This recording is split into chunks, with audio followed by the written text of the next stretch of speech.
Hello दोस्तों, इंटेलेक्टो.इन के इस यूट्यूब प्लेटफॉर्म पर आपका स्वागत है। और मैं आशा करता हूं कि आप सभी लोग बहुत ही बेहतर होंगे और लगातार अपनी तैयारी को बहुत ही अच्छी तरीके से कर रहे होंगे।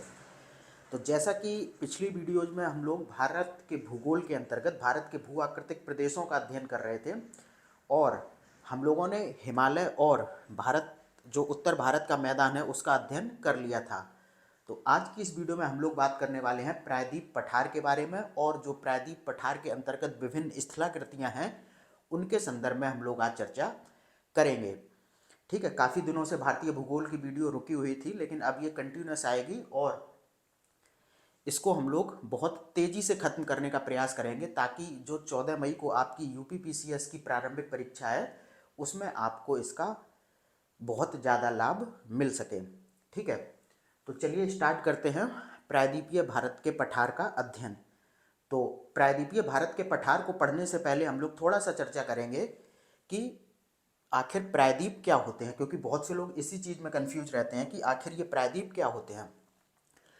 तो अगर आपको पारिभाषिक तौर पर बताऊं तो प्रायद्वीप भूमि के वे खंड हैं जो कि तीन तरफ से जल और एक तरफ से स्थल से घिरे हुए हैं। थोड़ा सा यहाँ पर आप इस चित्र को देखिए। जैसे हम लोग भारत के प्रायद्वीप को यहाँ पर देखें थोड़ा सा मैप में,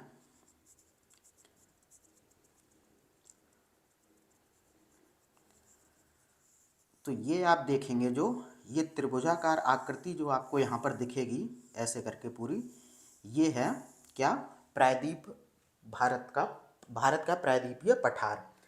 ठीक है, अब थोड़ा सा अगर हम इसको देखें तो ये इधर की तरफ से भी जल से घिरा हुआ है, इधर की तरफ से भी जल और इधर से जल और इधर स्थल।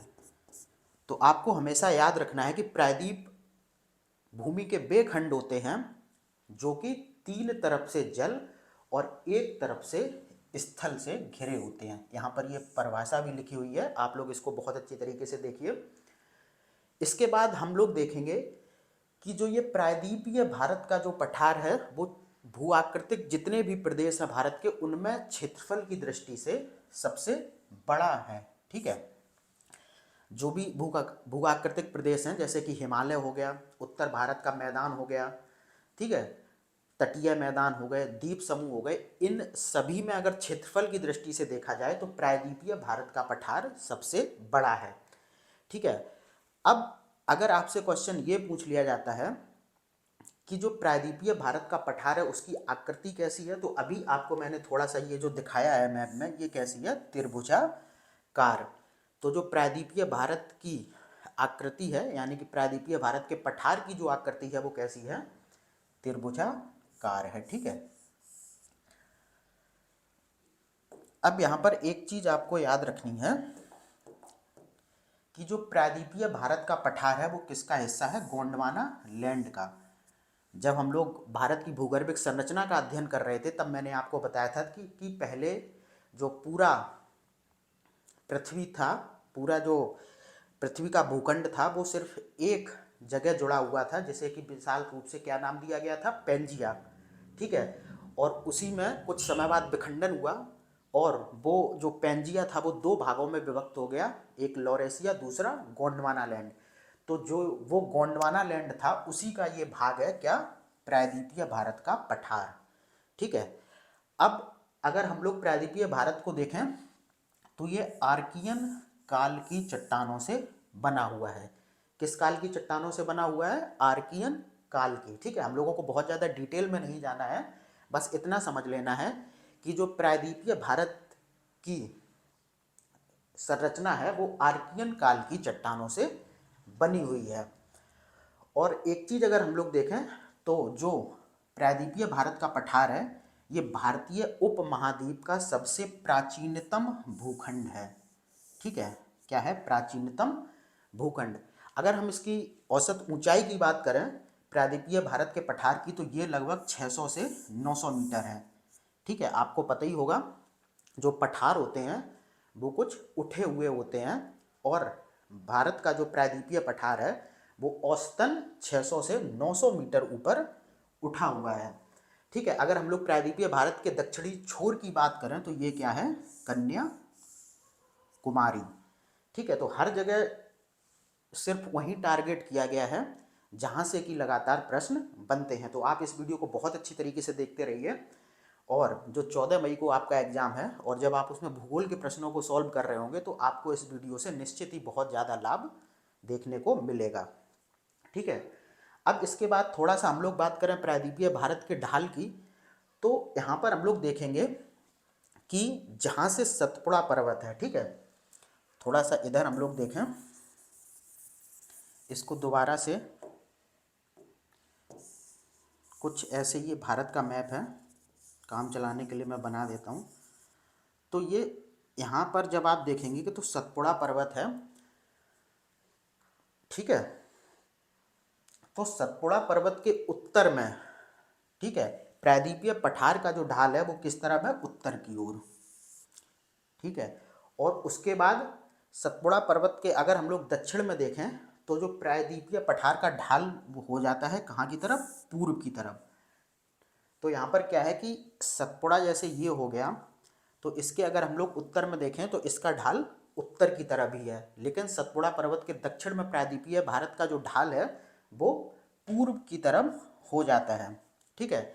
अभी जब आप भारत के अववाह तंत्र यानी कि नदी तंत्र को पढ़ेंगे तो ये बात आपको बहुत अच्छी तरीके से समझ में आएगी, क्योंकि जो नदियाँ हैं वो भूमि के ढाल के अनुरूप ही बहती हैं, ठीक है।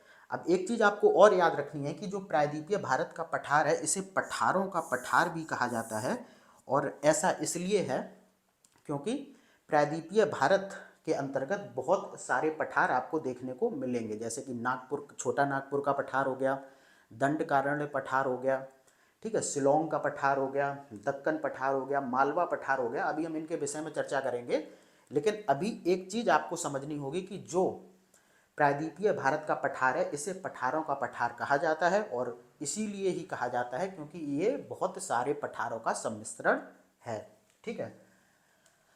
अब हम लोग चर्चा करते हैं जो प्रायद्वीपीय भारत के अंतर्गत विभिन्न आकृतियाँ या स्थलाकृतियाँ आपको देखने को मिलेंगी, और कौन कौन सी वो स्थलाकृतियाँ होंगी, अरावली पर्वत होगा, सतपुड़ा होगा, विंध्यन पर्वत होगा, ठीक है, दक्कन का पठार होगा, मालवा पठार होगा, छोटा नागपुर का पठार होगा, दंडकारण्य पठार होगा, तो ये पश्चिमी घाट होगा, पूर्वी घाट होगा। तो ये सारी स्थलाकृतियाँ आपको प्रायद्वीपीय पठार के अंतर्गत देखने को मिलेंगी, और अब हम लोग एक एक करके इन सब का अध्ययन करने वाले हैं, ठीक है। तो स्टार्ट करते हैं अरावली पर्वत श्रेणी से।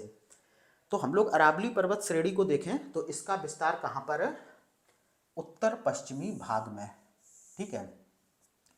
थोड़ा सा मैप में अगर मैं आपको दिखाऊं,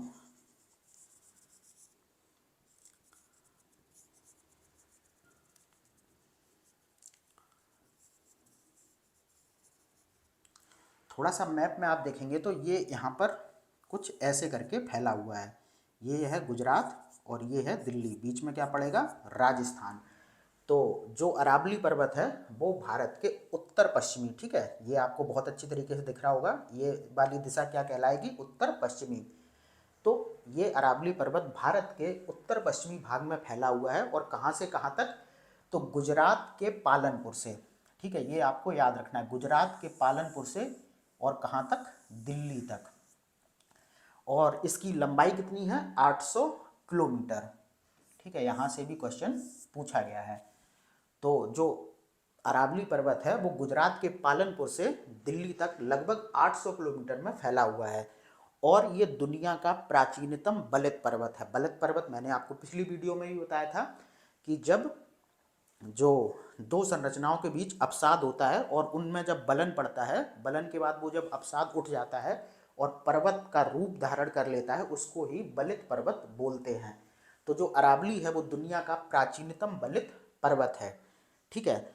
अब यहाँ पर हम लोग देखें कि जो अरावली पर्वत है उसका निर्माण कब हुआ था, तो उसका निर्माण हुआ था प्री कैम्ब्रियन काल में, और ये क्वेश्चन पूछा जा चुका है, आप इसको बहुत अच्छी तरीके से नोट कर लीजिए। तो अरावली का निर्माण कब हुआ है, प्री कैम्ब्रियन काल में। अगर हम लोग बात करें अरावली की अनुमानित आयु की, तो ये लगभग 570 मिलियन वर्ष पूर्व इसका निर्माण हुआ था, ठीक है। आगे बढ़े तो हम लोग देखेंगे कि जो अरावली है वो भारत में अवशिष्ट पर्वत का उदाहरण है। अवशिष्ट मतलब बचा हुआ। तो आपको पता है कि जो भी पृथ्वी पर भूखंड होते हैं उनमें लगातार अपर्दन और अपक्षय की प्रक्रिया चलती रहती है। तो अरावली पर्वत भी लगातार अपर्दित होता रहता है, यानी कि ये कट छट जाता है, और इसी कारण अब ये बहुत ज़्यादा कट छट गया है, इसीलिए इसे अपशिष्ट पर्वत का उदाहरण माना जाता है। ठीक है, अब हम लोग बात करें कि अरावली की अभी आपने कुल लंबाई देखी थी 800 किलोमीटर, और इसका फैलाव कहाँ था? गुजरात के पालनपुर से लेके दिल्ली तक, और बीच में क्या पड़ेगा? राजस्थान।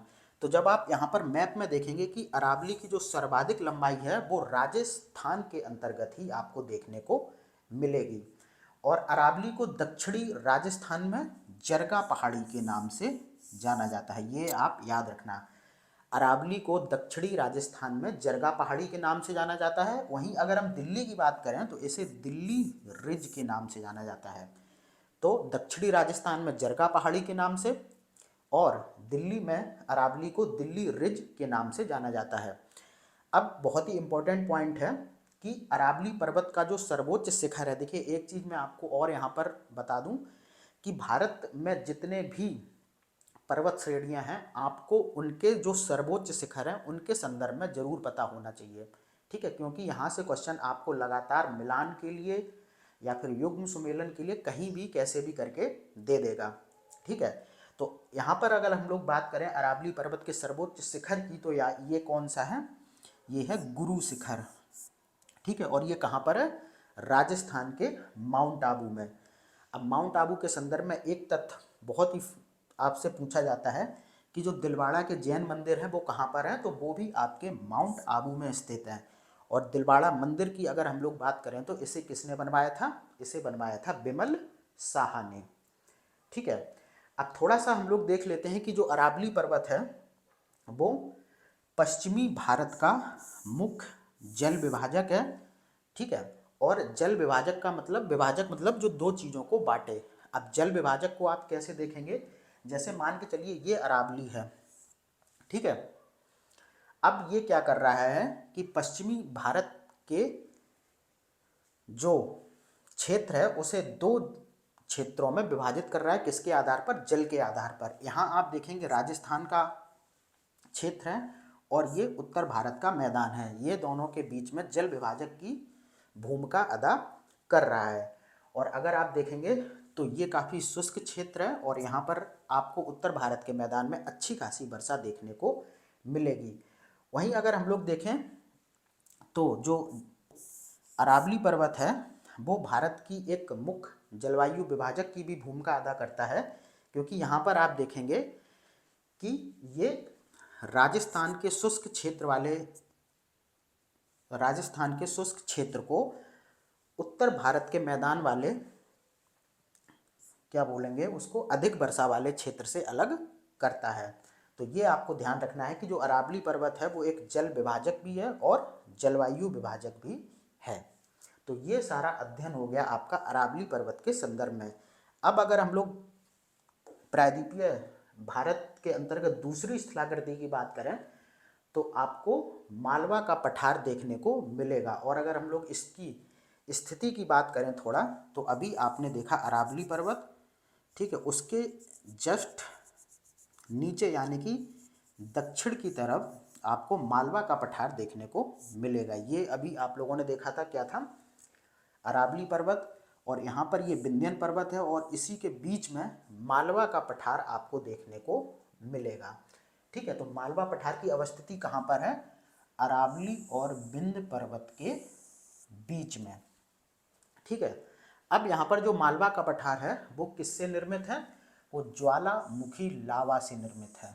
ठीक है, और मैं आपको एक चीज़ बता दूं कि जो बेसाल्ट चट्टानें होती हैं वो ज्वालामुखी के लावे से ही निर्मित होती हैं, तो इसीलिए मालवा के पठार पर बेसाल्ट चट्टानें आपको देखने को मिलेंगी। और बेसाल्ट जो चट्टानें होती हैं उन्हीं में अपक्षय के कारण यानी कि टूट फूट के कारण काली मिट्टी का निर्माण होता है। तो मालवा पठार पर आपको बेसाल्ट चट्टानों में अपक्षरण के कारण काली मृदा का विकास देखने को मिलेगा। ठीक है। इसीलिए जो मालवा पठार है वो कपास के उत्पादन यानी कि कपास की कृषि के लिए एक बहुत ही प्रमुख क्षेत्र है। अब यहाँ से भारतीय कृषि के अंतर्गत भी आपसे एक प्रश्न पूछ लिया जाता है कि कपास के लिए सर्वाधिक उपयुक्त मिट्टी कौन सी होती है, तो आपको याद रखना है कौन सी होगी, काली मृदा। ठीक है, मालवा पठार पर काली मृदा पाई जाती है, इसीलिए ये कपास की कृषि के लिए एक बेहद ही उपयोगी क्षेत्र हो जाता है। इसके बाद अगर हम लोग देखें कि जो मालवा पठार है उसको राजस्थान में क्या कहा जाता है, हड़ौती का पठार। ठीक है, मालवा पठार को क्या कहा जाता है, हड़ौती का पठार। अब यहाँ पर हम देखें कि कुछ नदियाँ हैं जो कि मालवा पठार से निकल रही हैं, और उनमें अगर हम लोग देखें तो चंबल नदी मालवा पठार से निकलती है। ठीक है, काली सिंध निकलती है, बेतवा निकलती है। तो ये 3 प्रमुख नदियाँ हैं जो कि मालवा पठार से निकलती हैं। ठीक है, अब यहाँ पर हम देखें कि जो बुंदेलखंड और बघेलखंड का जो पठार है वो भी मालवा पठार के अंतर्गत शामिल किया जाता है। तो जो मालवा पठार का उत्तर पूर्वी भाग है, यहाँ पर जैसे ये मालवा पठार है, तो ये जो उत्तर पूर्वी भाग है इसको बुंदेलखंड और बघेलखंड के पठार के नाम से जाना जाता है। अब थोड़ा सा हम लोग देखेंगे बुंदेलखंड के पठार के बारे में, क्योंकि यहाँ से थोड़े कुछ क्वेश्चन पूछे जाते हैं।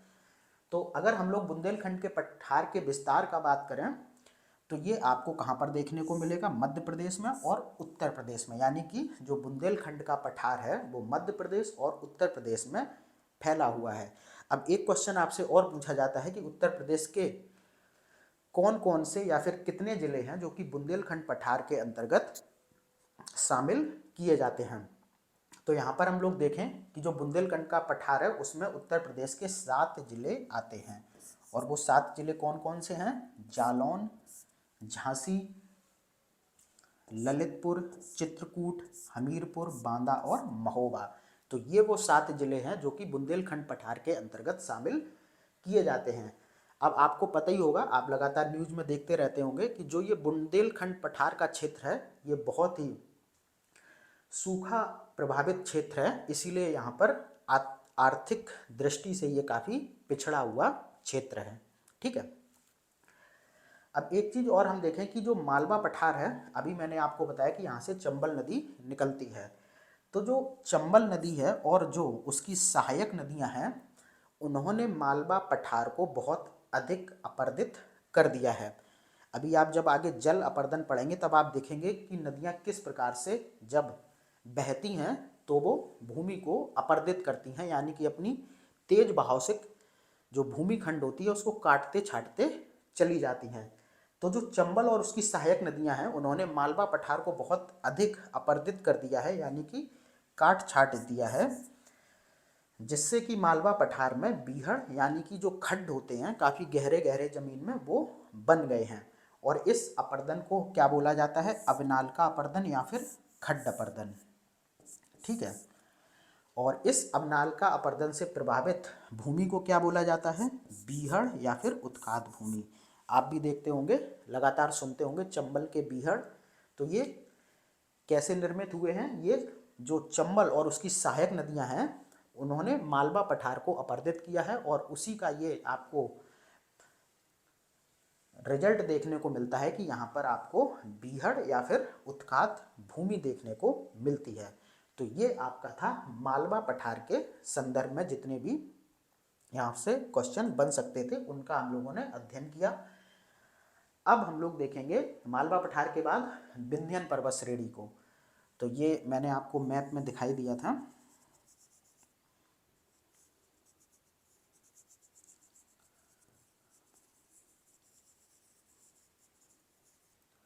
तो ये अरावली हो गया था, ये मालवा का पठार इधर हो गया था, और ये आपको विंध्यन पर्वत श्रेणी है।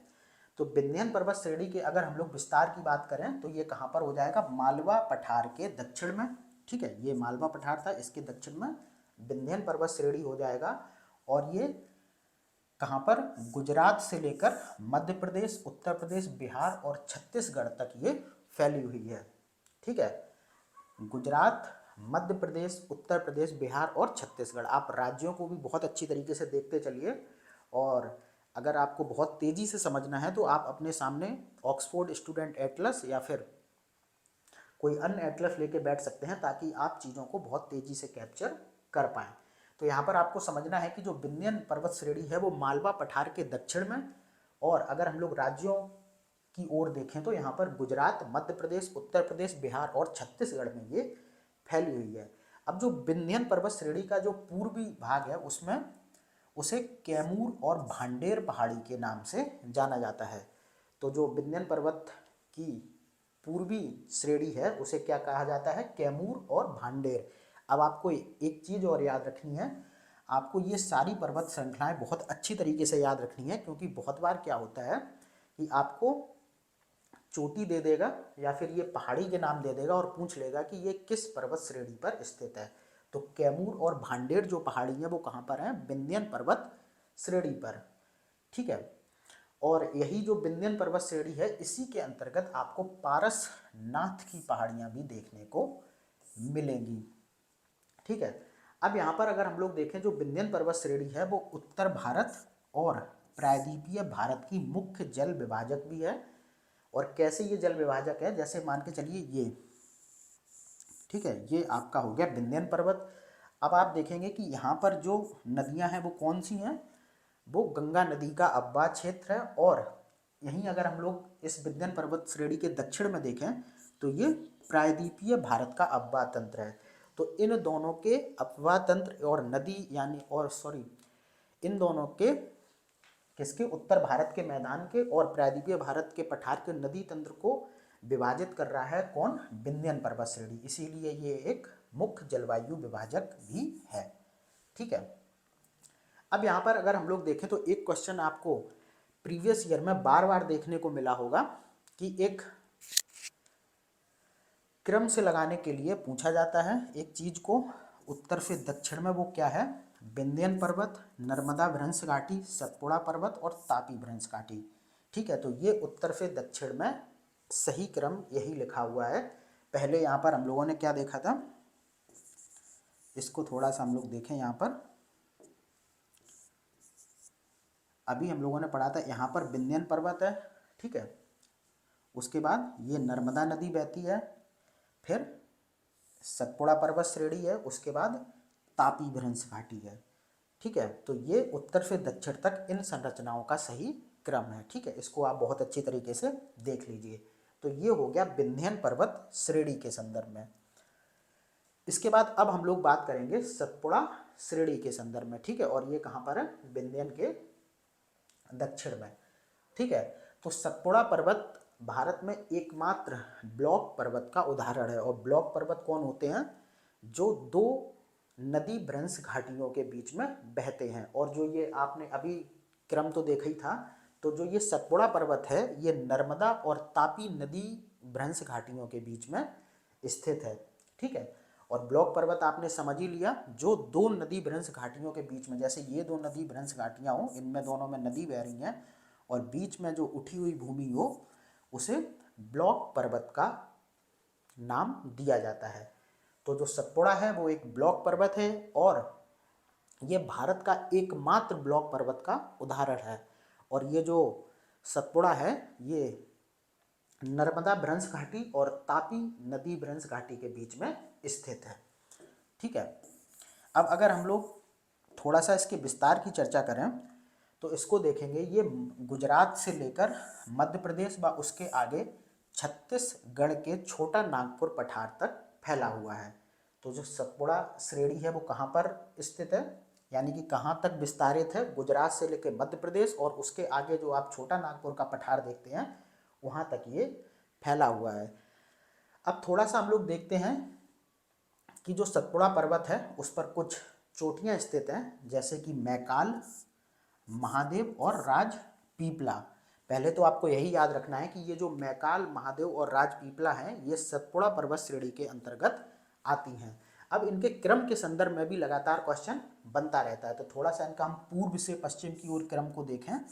ठीक है, तो सबसे पहले क्या आएगा? मैकाल, उसके बाद महादेव और फिर राजपीपला। ये याद रखना, पूर्व से पश्चिम की ओर क्रम। ऐसे ही क्वेश्चन वहाँ पर पूछा गया है। यानी कि कुछ इधर की तरफ ऐसे। तो सबसे पहले क्या पड़ेगा, पूर्व में मैकाल, फिर उसके पश्चिम की तरफ आएंगे तो फिर महादेव, और पश्चिम की तरफ आएंगे तो राजपीपला। अब अगर हम लोग बात करें जो सतपुड़ा पर्वत श्रेणी है इसकी सबसे ऊंची चोटी की, तो ये है धूपगढ़। ठीक है, धूपगढ़ चोटी है जिसकी ऊंचाई लगभग 350 मीटर है, और ये कहाँ पर स्थित है, ये महादेव पहाड़ी पर स्थित है। तो जो सतपुड़ा पर्वत श्रेणी की सबसे ऊंची चोटी है धूपगढ़, वो कहाँ पर स्थित है, महादेव पहाड़ी पर। अब आपने पंचमढ़ी हिल स्टेशन के बारे में जरूर सुना होगा, तो ये आपका कहाँ पर है, इसी धूपगढ़ चोटी पर, मध्य प्रदेश में। ठीक है, अब आपको ध्यान रखना है कि जो मैकाल पहाड़ी है ये मध्य प्रदेश और छत्तीसगढ़ की सीमा बनाती है, और मैकाल पहाड़ी की अगर हम लोग सबसे ऊंची चोटी की बात करें तो ये अमरकंटक है, और अमरकंटक चोटी से नर्मदा और सोन नदियां निकलती हैं। ठीक है, तो मैकाल पहाड़ी की सबसे ऊंची चोटी कौन सी है, अमरकंटक, और यहाँ से कौन सी नदियाँ निकल रही हैं, नर्मदा व सोन। ठीक है, अभी हम लोग नदियों के बारे में डिटेल में अध्ययन करेंगे, तब सारी चीज़ों को और देखेंगे। अभी आप सिर्फ इतना समझ लीजिए कि अमरकंटक पहाड़ी के पास से नर्मदा और सोन नदियाँ निकल रही हैं। अब हम लोग प्रायद्वीपीय भारत के पठार की जो अगली स्थलाकृतियाँ है, इस स्थलाकृति है छोटा नागपुर का पठार, उसका अध्ययन करेंगे। ठीक है, तो सबसे पहले अगर हम लोग देखें छोटा नागपुर पठार के विस्तार के बारे में, तो ये कौन कौन से राज्यों में फैला हुआ है, झारखंड, छत्तीसगढ़, पश्चिम बंगाल और उड़ीसा। तो जो छोटा नागपुर का पठार है वो झारखंड, छत्तीसगढ़, पश्चिम बंगाल और उड़ीसा में फैला हुआ है। और यहाँ पर एक क्वेश्चन पूछा गया था कि इसका यानी कि छोटा नागपुर के पठार का सर्वाधिक विस्तार किस राज्य में है, तो वो आपको याद रखना होगा, झारखंड में। ठीक है, इसका जो अधिकांश हिस्सा है वो झारखंड राज्य के अंतर्गत आता है। अब हम लोग देखेंगे कि जो दामोदर और स्वर्ण रेखा नदी हैं वो इस छोटा नागपुर पठार से निकलती हैं, और जो दामोदर नदी है उसने छोटा नागपुर पठार को दो भागों में विभाजित कर दिया है। किस नदी ने, दामोदर ने। तो जैसे मान के चलिए ये आपका छोटा नागपुर का पठार है, इसको दामोदर ने दो भागों में विभाजित किया है, और उत्तर में जो पठार है, मतलब इस छोटा नागपुर पठार का जो विभाजन हुआ है, तो जो उत्तरी हिस्सा है उसे बोलते हैं हजारीबाग पठार। ठीक है, और जो दक्षिणी हिस्सा है उसे क्या बोलते हैं, रांची का पठार। तो दामोदर नदी ने छोटा नागपुर पठार को दो हिस्सों में विभाजित किया है, और उस विभाजन के उत्तरी हिस्से को क्या बोला जाता है, हजारीबाग पठार, और दक्षिणी हिस्से को बोला जाता है रांची पठार। अब हजारीबाग पठार जो है इसी पर पारसनाथ हिल स्थित है। ठीक है, और जो ये पारसनाथ हिल है ये हजारीबाग पठार की सबसे ऊंची चोटी भी स्थित है। तो आपको ध्यान रखना होगा कि हजारीबाग पठार की जो चोटी है पारसनाथ हिल, ये छोटा नागपुर पठार की सबसे ऊंची चोटी भी है। और पारसनाथ हिल के संदर्भ में अभी भी कुछ दिनों पूर्व आपने पढ़ा होगा, यहाँ ये स्थल चर्चा में था, तो आपको पता होना चाहिए कि जो पारसनाथ हिल है वहाँ पर जैनियों का प्रसिद्ध तीर्थ स्थल है, जिसे कि सम्मेद शिखर के नाम से जानते हैं। ठीक है, तो जो पारसनाथ हिल है आप याद रखना, ये छोटा नागपुर पठार की सबसे ऊंची चोटी है। और अगर हम लोग इसको देखें ये कहाँ पर स्थित है, तो ये हजारीबाग पठार पर स्थित है। ठीक है, और हजारीबाग पठार छोटा नागपुर पठार के अंतर्गत आता है। थोड़ा सा चीज़ों को कनेक्ट कीजिए, बहुत अच्छी तरीके से आपको समझ में आ जाएगा। अब अगर हम लोग देखें कि जो ये रांची का पठार है, ठीक है, ये वाला हिस्सा यानी कि छोटा नागपुर पठार के जो दक्षिण वाला हिस्सा है वो भारत में संप्राय मैदान का उदाहरण है। संप्राय मैदान का मतलब होता है कि एकदम मैदानी, ठीक है, कोई चट्टानी टीला नहीं पाया जाता है। तो भारत में संप्राय मैदान का कौन सा उदाहरण है, रांची का पठार। अब आप लोग सभी जानते होंगे कि जो छोटा नागपुर का पठार है वो खनिजों की दृष्टि से भारत में सबसे संपन्न क्षेत्र है। ठीक है, इसीलिए इसे क्या कहा जाता है, इसे भारत का रूर प्रदेश भी कहा जाता है। ठीक है, छोटा नागपुर के उत्तर पूर्व में हम लोग देखें तो राजमहल की पहाड़ियाँ हैं, ठीक है, क्या है, राजमहल की पहाड़ियाँ हैं। और अगर हम लोग राजमहल पहाड़ियों की स्थिति मुख्य रूप से देखें तो ये आपको झारखंड राज्य में देखने को मिलती हैं, ठीक है। तो ये हो गया छोटा नागपुर पठार के संदर्भ में। अब जो अगली स्थलाकृतियां हैं वो है दंडकारण्य का पठार और शिलोंग पठार। तो थोड़ा सा हम लोग दंडकारण्य पठार के संदर्भ में देखें तो ये कहाँ पर है, उड़ीसा, छत्तीसगढ़, महाराष्ट्र, आंध्र प्रदेश और तेलंगाना। ये जो दंडकारण्य का पठार है ये 5 राज्यों में फैला हुआ है, उड़ीसा, छत्तीसगढ़, महाराष्ट्र, आंध्र प्रदेश और तेलंगाना। एक क्वेश्चन पूछा गया था, मैंने उसको यहाँ पर समाहित किया है कि जो दंडकारण्य का पठार है उसकी स्थिति भारत के मैप में कहाँ पर है, ठीक है। तो आप याद रखना, इन राज्यों को देख के आप याद रख सकते हैं, उड़ीसा, छत्तीसगढ़, महाराष्ट्र, आंध्र प्रदेश और तेलंगाना। तो कुछ यहाँ पर मैप में हम लोग देखें, ठीक है, तो कुछ ये यहाँ पर आपको ऐसे करके देखने को मिलेगा। तो जो दंडकारण्य का पठार है वो भारत के मध्यवर्ती भाग में स्थित है, ठीक है। और ये जो पठार है खनिज संसाधन की दृष्टि से अति महत्वपूर्ण क्षेत्र है, ठीक है। और इसी पठार पर एक स्थान है बस्तर, आप सभी लोगों ने सुना होगा। तो जो टिन धातु है वो इस बस्तर में पाई जाती है, और बस्तर कहाँ पर है, दंडकारण्य पठार के अंतर्गत। अब अगर हम लोग प्रायद्वीपीय पठार के अगले स्थलाकृति की बात करें तो ये है मेघालय अथवा शिलोंग का पठार, ठीक है। तो आप याद रखना, शिलोंग का पठार कोई एक स्वतंत्र संरचना नहीं है बल्कि ये प्रायद्वीपीय भारत का ही हिस्सा है। और अभी जो मैंने आपको बताया था राजमहल पहाड़ी जो झारखंड में थी उसी का ये पूर्वी विस्तार है, ठीक है। जो राजमहल पहाड़ी अभी हम लोग पीछे देख रहे थे जो कि झारखंड में स्थित है, उसी का ये पूर्वी विस्तार है, क्या, शिलोंग या फिर मेघालय का पठार। अब जो राजमहल पहाड़ियाँ हैं और जो शिलोंग पठार है इनके बीच में जो गैप है उसे क्या कहा जाता है, राजमहल गारो गैप या फिर मालदा गैप। ये क्वेश्चन काफ़ी बार पूछा जा चुका है। तो आप याद रखना कि जो राजमहल पहाड़ियाँ हैं और जो शिलोंग पठार है इनके बीच में जो गैप बनता है उसे राजमहल गारो गैप या फिर मालदा गैप के नाम से जानते हैं। और आपको याद रखना है कि नोकरेक एक पर्वत चोटी है जो कि मेघालय में स्थित है। ये शिलोंग पठार की सबसे ऊंची चोटी है, कौन सी, नोकरेक, ठीक है। अब आप देखेंगे कि शिलोंग पठार पर ही गारो खासी जयंतियाँ ये पहाड़ियाँ पाई जाती हैं, कहाँ पर, मेघालय में। और आपको एक चीज़ और याद रखनी है कि जो गारो खासी जयंतियाँ हैं ये पहाड़ियाँ भी हैं मेघालय की, और ये वहाँ की जनजातियों के भी नाम हैं। और एक चीज़ और, जो असम में मिकिर और रेंगमा पहाड़ी हैं वो भी इस शिलोंग पठार के अंतर्गत ही आती हैं।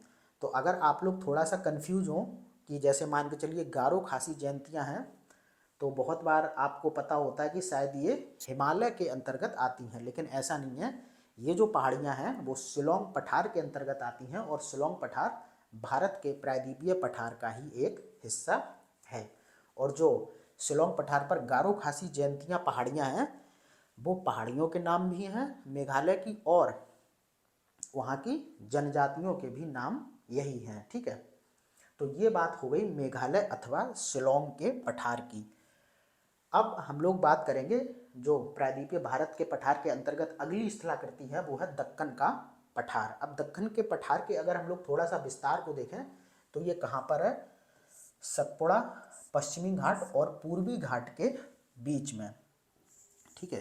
यहाँ पर हम लोग थोड़ा सा मैप बनाएं तो इसकी जब स्थिति देखेंगे,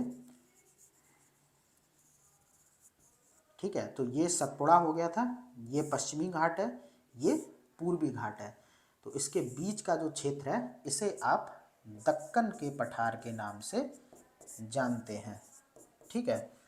और ये जो पठार है वो दक्कन ट्रैप की चट्टानों से बना हुआ है। किससे बना हुआ है, दक्कन ट्रैप की चट्टानों से। जब हम लोग भारत की भूगर्भिक संरचना को पढ़ रहे थे तब हम लोगों ने बहुत ही अच्छी तरीके से दक्कन ट्रैप की चट्टानों के बारे में पढ़ा था। तो ये जो दक्कन का पठार है उन्हीं दक्कन ट्रैप की चट्टानों से बना हुआ है और इसका जो निर्माण हुआ था वो कब हुआ था? क्रिटेशियस युग में। आप इस बात को बहुत अच्छी तरीके से नोट डाउन कर लें कि जो ये दक्कन का पठार था ये क्रिटेशियस युग में निर्मित हुआ था। अब यहाँ पर हम लोग देखेंगे कि महाराष्ट्र में भी ये दक्कन का पठार फैला हुआ है और यहाँ पर हम लोग देखेंगे कि इस दक्कन के पठार पर काली मिट्टी का विकास हुआ है। किस मिट्टी का विकास हुआ है? काली मिट्टी का। और जहाँ पर भी काली मिट्टी का विकास होगा वह क्षेत्र कपास की खेती के लिए काफ़ी उपयुक्त हो जाएगा, क्योंकि अगर हम लोग देखें कि कपास की खेती के लिए सर्वाधिक उपयुक्त जो मिट्टी होती है वो काली मिट्टी ही होती है। और इस दक्कन पठार पर भी बेसाल्ट चट्टानें पाई जाती हैं। ठीक है, यानी कि इनका निर्माण भी किससे हुआ होगा? ज्वालामुखी लावा से। अब दक्कन के पठार के अंतर्गत कुछ पहाड़ियाँ पाई जाती हैं महाराष्ट्र में, जैसे कि हरिश्चंद्र, बालाघाट, अजंता और गाविलगढ़।